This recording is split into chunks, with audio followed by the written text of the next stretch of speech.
그래서 이 복음의 스케일, 오늘은 복음의 스케일, 내일은 복음의 풍성함, 모레는 복음의 능력, 복음의 파워에 대해서 나눌 것입니다. J.D. 그리어라고 하는 대형교회 담임 목사이면서도 조직신학 박사이기도 한 이 그리어 목사님이 이제 그런 얘기를 했습니다. 신자가 들어야 하는 것과 불신자가 들어야 하는 것에는 별다른 차이가 없다.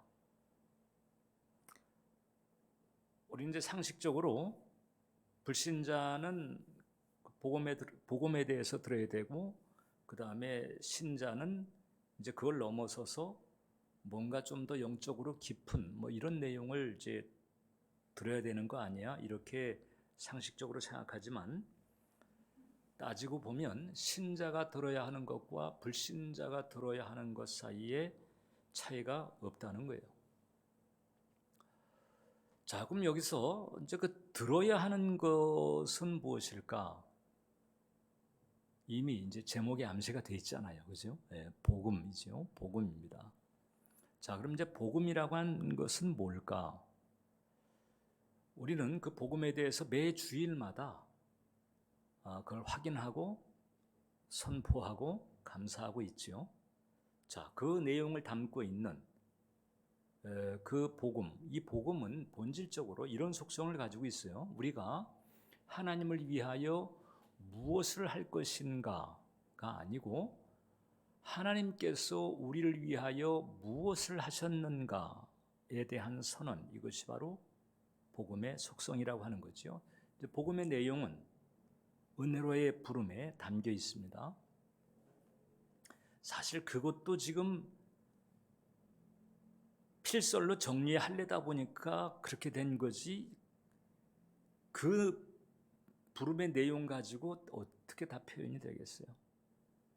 자, 그런 내용을 가지고 있는 이 복음의 속성은 하나님께서 우리를 위해서 무엇을 하셨는가에 대한 선언인 거죠. 이것을 우리가 확실하게 먼저 우리의 내면에 새기는 은총이 있어야 된다라고 하는 거예요. 참된 영적 성장이나 혹은 영적 권세를 어디서 우리가 얻을 수 있을까? 대체적으로 적지 않은 사람들이 열심을 생각합니다. 저도 사실 그런 적이 있었어요. 그런데 열심히 필요하긴 하지만은 그러나 그보다 먼저 앞서야 되는 게 있다. 바로 뭔고하니 그리스도께서 나를 위해서 이루신 것, 그리스도께서 나를 위해서 예비하신 것을 알고 붙드는 거죠. 거기에서 바로 영적 권세도 주어지게 되고 영적인 평안도 열려지게 되는 것입니다. 거기서부터 안 되면 열심을 하더라도 평안하지 못한 상태에서의 열심입니다. 아무리 열심을 해도 이 복음에 대한, 그리고 복음의 속성에 대한 확신이 전제가 되어 있지 않으면 아무리 열심을 내도 평안이나 권세를 누리기가 쉽지가 않다는 거예요. 바로 이제 그 부분이 왜 내가 신앙의 길을 가는데도 이렇게 허약할 때가 더 많을까 하는 이유를 설명합니다. 다시 한번 추리자면 복음을 충분히 알지 못하기 때문이다. 그래서 우리가 복음을 충분히 아는 것은 늘 필요하고 아무리 과장을 해도 사실 지나치지가 않다는 거예요. 복음을 충분히 알려고 하는 것. 자, 이제 복음을 충분히 알려고 할 때에 우리가 먼저 짚어야 될 부분이 바로 복음의 스케일입니다.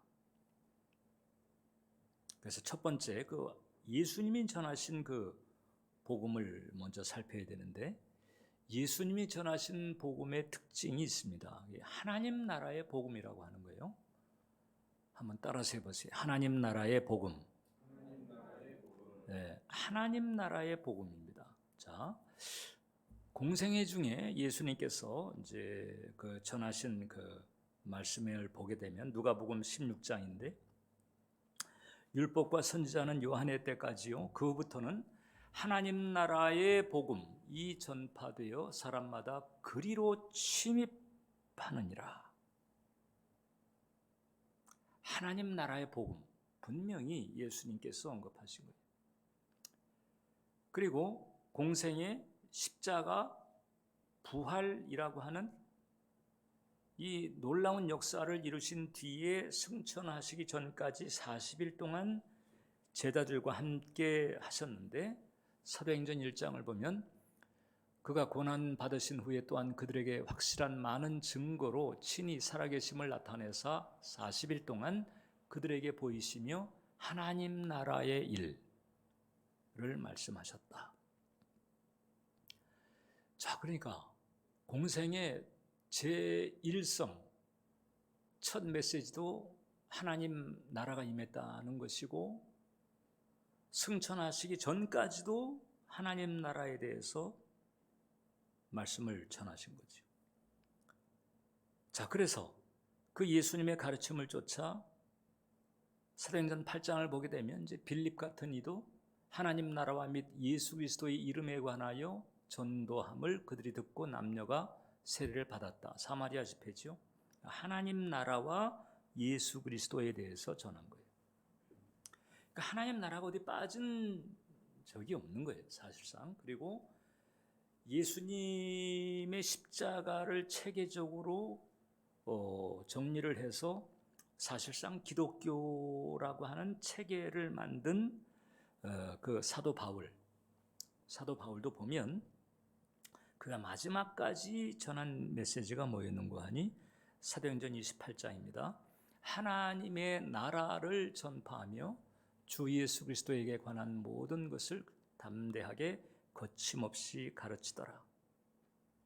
예수님도 또 예수님의 제자들도 그 사도 바울도 하나님 나라라고 하는 포인트에 역점을 두고 복음을 전했다. 그래서 우리가 이제 복음이라고 할 때 이제 적어도 은정 여러분들은 하나님 나라의 복음 이게 그냥 자동적으로 떠올라야 돼요. 왜냐하면 적지 않은 신자들이 이제 복음이라고 할 때에 죄사함에만 집중하는 경향이 많습니다. 속죄의 은혜죠. 물론 이게 대단히 중요한 포인트예요. 이 죄사함의 복음 이 부분은 대단히 중요한 포인트다. 그래서 아까도 이제 우리가 일부 묵상 기도회 때 이제 첫 그 회개 토설 부분에서 특히 우리가 주님 앞에 이렇게 감사의 표현을 하자고 제가 제안한 게 있었댔어요. 그게 바로 뭔가 하니 예수님께서 내가 내 죄로 말미암아 내가 받아야 될 하나님의 그 불과 같은 진노를 나 대신 받으셨다. 이 은총을 우리가 좀 감사하자, 깨닫고 감사하자. 그걸 내가 제안했었는데 묵상 기도회 때 바로 그거죠. 예수 그리스도께서 나의 죄로 말미암아 내가 받아야 될 하나님의 그 불과 같은 진노를 나 대신 받으신 거예요. 이 은총이 이건 정말 귀한 축복이죠. 고린도 후서 5장을 보면 우리가 이것을 개역 개정판과 이제 새 번역으로 볼 텐데 하나님의 죄를 알지도 못하신 이 예수님이죠. 근데 우리를 대신하여 죄로 삼으신 것은 우리로 하여금 그 안에서 하나님의 의가 되게 하려 하심. 이걸 이제 그 새 번역 말고 다시 그 개역 개정판으로 돌아가면 이것은 이제 우리 대신에 나를 대입해서 한번 읽어보는 거예요. 다 같이 시작. 하나님이 죄를 알지도 못하신 이를 나를 대신하여 죄로 삼으신 것은 나로 하여금 그 안에서 하나님의 의가 되게 하려 하심이라. 새 번역을 보면 하나님께서는 죄를 모르시는 분에게 나 대신으로 죄를 씌우셨습니다. 그것은 내가 그리스도 안에서 하나님의 의가 되게 하시려는 것입니다. 이게 이제 죄사함의 복음인 거죠. 근데 이 죄사함의 은총이 복음 안에 담겨 있는 것이지 복음이 죄사함에서 그치는 것은 아니다라고 하는 거예요. 이 점을 이제 우리가 좀 분명히 정리할 필요가 있다. 자, 그럼에도 불구하고 저는 이 죄사함의 은총이라고 하는 것이 이건 대단히 중요한 것이다. 이것은 마치 모퉁이 돌과도 같고 첩단추와도 같아요. 이 대목에서 우리가 은혜 의식이 약하면 마치 옷의 첩단추가 잘못 꿰진 것과 같은 거죠. 그래서 이 죄사함의 은총은 이것서부터 확실하게 이제 우리가 우리의 내면에 분명히 새겨야 되는데, 하나님께서 나를 바라보실 때 내가 지난주에 혹은 지난달에 혹은 지난해에 아니면 10년 전, 20년 전에 했던 그와 같은 일을 바라보시는 것이 아니고, 하나님은 그리스도께서 십자가에서 이루신 것으로 나를 바라보신다는 거죠. 그냥 그리스도를 통해서 나를 용납하시는 거예요. 내가 뭘 어떻게 했든지 상관없어. 그게 이제 은혜 때문에 상관없다는 거지, 사실상 하나님의 법으로 보게 되면은 뭐 무시무시한 거죠. 그런데 예수 그리스도의 은총 때문에 내가 무엇을 저질렀든지 하나님은 나를 용납하신다는 거예요. 그래서 이제 찬찬히 읽어볼 필요가 있는데, 아까 얘기했던 그 그리어 박사가 이제 그런 얘기를 했습니다. 그리스도 안에서 제가 하는 어떤 일도 당신이 저를 더 사랑하시도록 할 수가 없고, 여기서 당신은 하나님 말합니다. 제가 한 어떤 일도 당신이 저를 덜 사랑하시도록 할 수가 없다.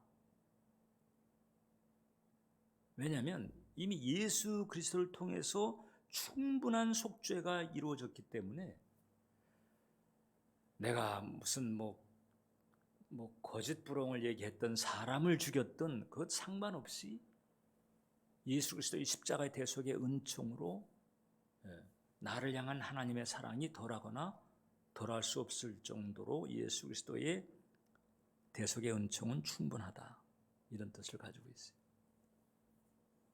모든 것이 예수 그리스도를 통해서 용납되는 근거가 되기 때문이죠. 자, 그러니까 여러분 그걸 잊지 마세요. 하나님은 그리스도를 통해서 나를 보신다. 내가 했던 일, 내가 저질렀던 것, 이게 아니고 내가 십자가를 붙드는 한, 내가 십자가를 붙드는 한 하나님은 나를 그리스도를 통해서 보시고 그리스도의 성취를 통해서 보신다.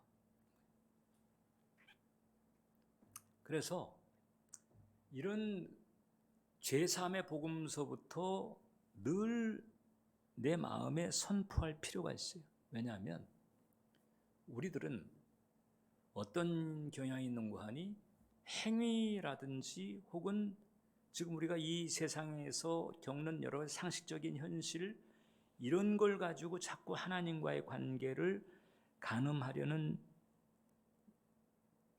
가짜 능자, 가늠하려는 경향을 가지고 있어요. 그래서 마틴 루터는 이것을 사람이 지닌 유전적 성향으로까지 얘기를 하거든요. 자, 그러니까 이 죄사함의 복음은 대단히 중요하다. 그래서 이것을 우리가 굳건히 붙들 필요가 있다는 거죠. 그렇지만 이 죄사함의 은총 역시 복음의 패키지 안에 있는 한 요소인 거예요. 이 죄사함이라고 하는 것도 이 하나님 나라의 스케일에서 본다면은 하나님 나라에 들어가게 만드는 전제적 조건인 거고, 죄사함을 통해서 이제 하나님 나라에 들어가게 되면 그 다음에 거기서 누리는 또 엄청남이 있다는 거잖아요. 이게 바로 이 하나님 나라가 우리에게 가르쳐주는 그 스케일 개념이다라고 하는 거죠. 그래서 두 번째, 이런 그 스케일을 지닌 하나님 나라의 복음, 이 안에 이제 죄사함의 복음도 들어있고 우리가 은혜의 부름 가운데서 매주마다 선포하고 감사하는 그런 내용들이 다 들어가 있다라고 하는 거예요. 하나님 나라라고 하는 것이 어떤 것인가? 하나님 나라라고 하는 것은 여기서 나라라고 하는 단어를 놓고 영어로 볼 때는 네이션이 있지만 킹덤이라고 하는 개념이 더 가깝습니다. 그러니까 이 다스린다 혹은 통치한다.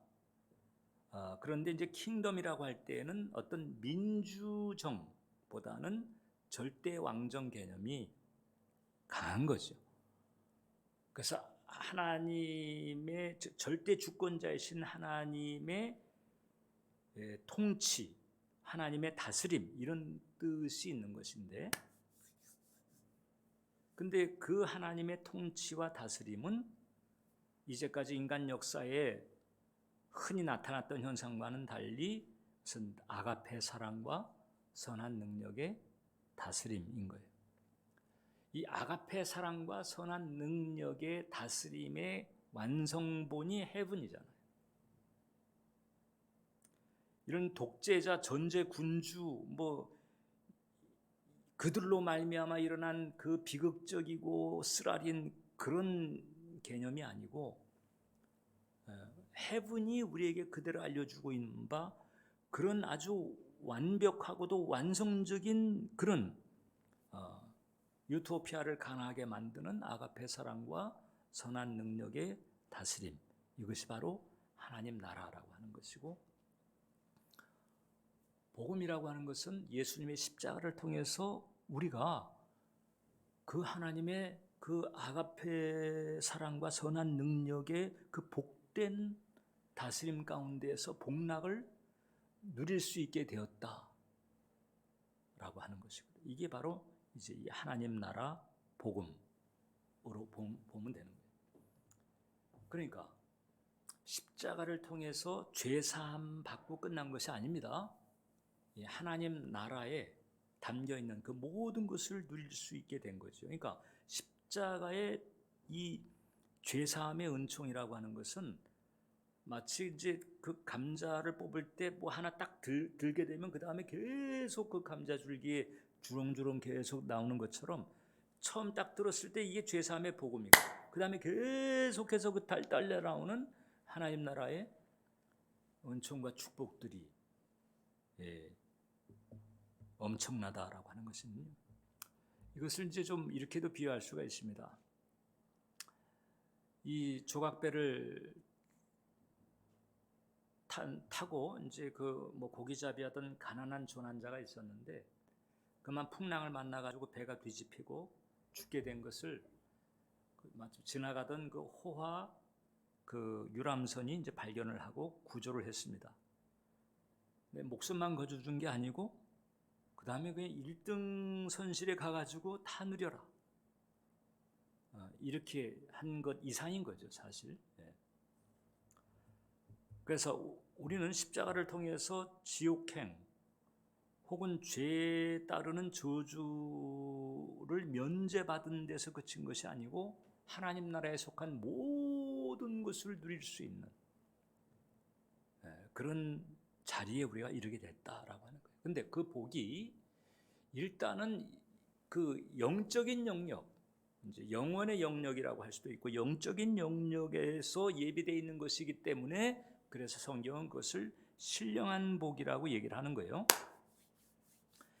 신령한 복이라고 그래가지고 이 땅에 어떤 그 현실적인 축복과 관계가 없는 것이 아니고 이미 십자가를 통해서 영원의 영역에 하나님께서 정해놓은 것들, 그 영원의 영역, 영적인 영역에 있는 것이라서 신령한 복이라고 이렇게 표현한 거란 말이죠. 에베소서 1장을 보면 찬송하리로다 하나님 곧 우리 주 예수 그리스도의 아버지께서 그리스도 안에서 하늘에 속한 모든 신령한 복을 우리에게 주었다는 거예요. 나에게. 하나님 아버지께서 예수 그리스도를 통해서 하늘에 속한 모든 신령한 복을 나에게 주었다. 정죄우에게 주었다는 거죠. 이걸 먼저 깨닫고 믿음으로 붙잡는 것. 이게 안 되면요. 이게 잘 안 되면 그 다음에 신앙생활은 종교성으로 가게 되는 거예요. 이걸 깨닫는 것이 중요하다. 자, 따라서 나는 그리스도 안에서 하늘에 속한 모든 신령한 복을 이미 받았다. 그게 영적인 영역이 있어서 그렇지 이미 내게 주어진 내 거예요. 내 거예요. 그래서 금생과 내세, 영, 혼, 몸, 범사 다 아우르는 이런 축복이 내게 이제 열리게 돼. 원래 있었는데 죄로 말미암아 막혀 있었던 거잖아요. 근데 예수님의 십자가로 말미암아 그 길이 터지면서 이제 내게 그것이 연결되게 된 거죠. 이것을 우리가 분명히 확신을 가져야 되는 것입니다. 근데 이제 이것은 이미 얘기한 것처럼 그 영적인 영역에 있는 것이기 때문에 그래서 이제 믿음의 눈이 필요해요. 그 바울이 에베소 교회 성도들에게 그렇게 이제 간절한 마음으로 중보를 이렇게 한 거잖아요. 에베소서 1장 17절 이하를 세 번역으로 보면 다 같이 한번 읽겠습니다. 시작. 우리 주 예수 그리스도의 하나님이신 영광의 아버지께서 지혜와 계시의 영을 여러분에게 주셔서 하나님을 알게 하시고 마음의 눈을 밝혀주셔서 부르심에 속한 소망이 무엇이며 성도들에게 베푸시는 하나님의 영광스러운 상속이 얼마나 풍성한지를 여러분이 알게 되기를 바랍니다. 또한 믿는 사람들인 우리에게 강한 힘으로 활동하시는 하나님의 능력이 얼마나 엄청나게 큰지를 여러분이 알기를 바랍니다. 또 다른 세계가 내게 십자가를 통해서 다가왔고 열려진 거예요.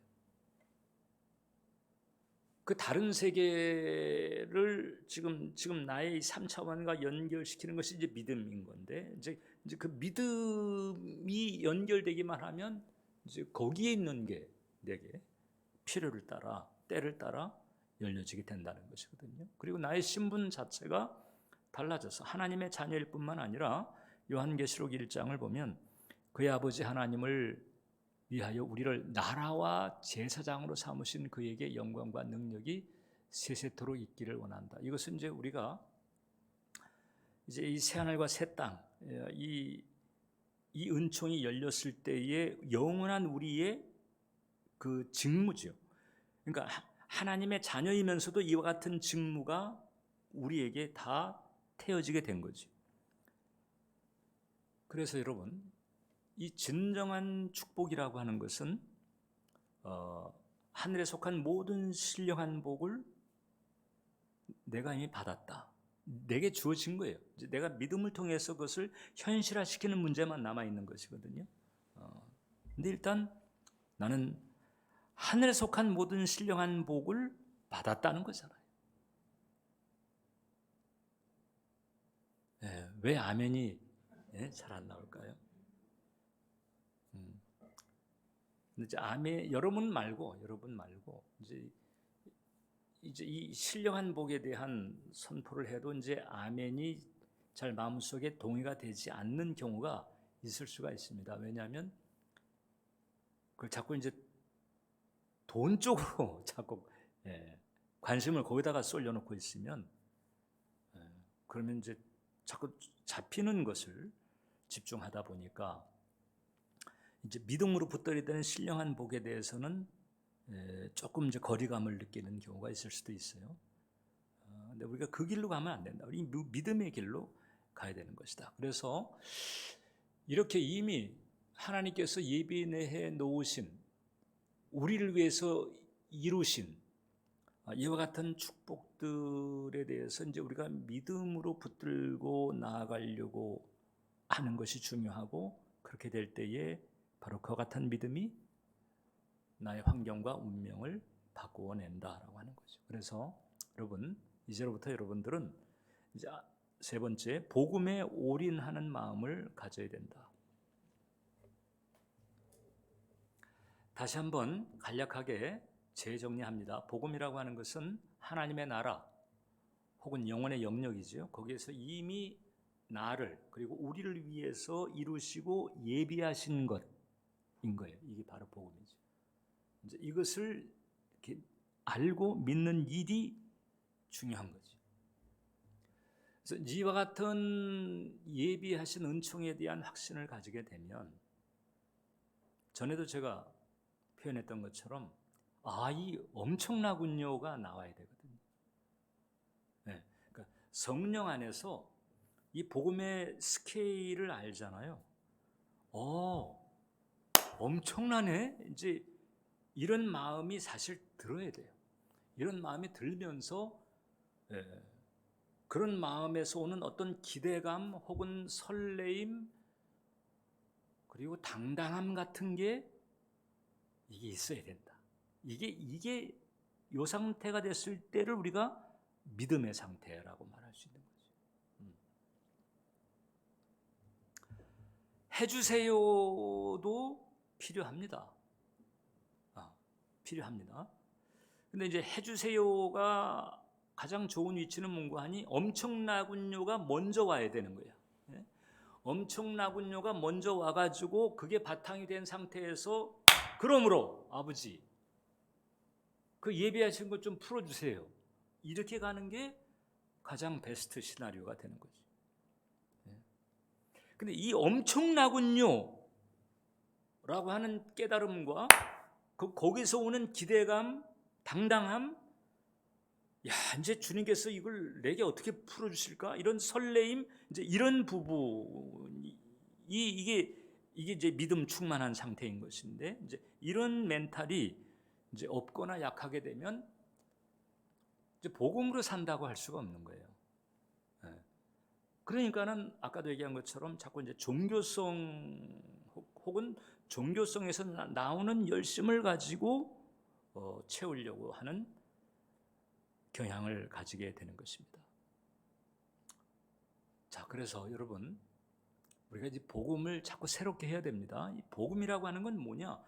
우리가 종교성 내지는 종교적 열심으로 할 수 없는 것을 그냥 톡 주셨다는 거거든요.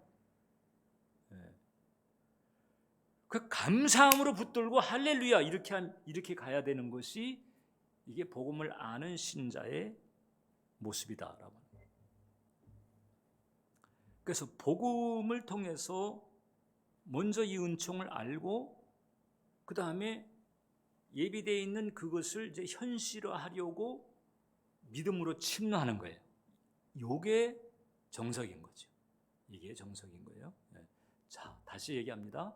엄청나군요가 깨달아져야 되고, 그것 때문에 할렐루야, 이거 그래가지고 밥 안 먹어도 든든한 이런 무드가 있는 것이 참 좋다.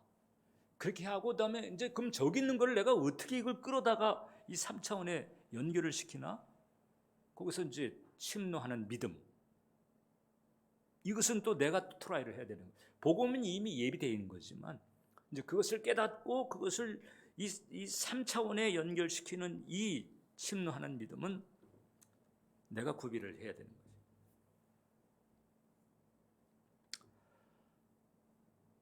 여러분들 이 길을 가셔야 된다.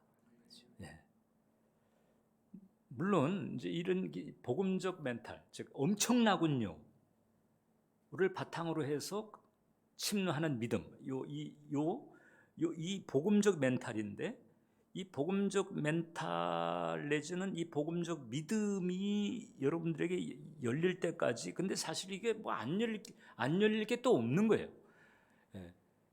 근데 이게 열리는 게 그냥 내 마음대로 되는 건 사실 아닌 거죠.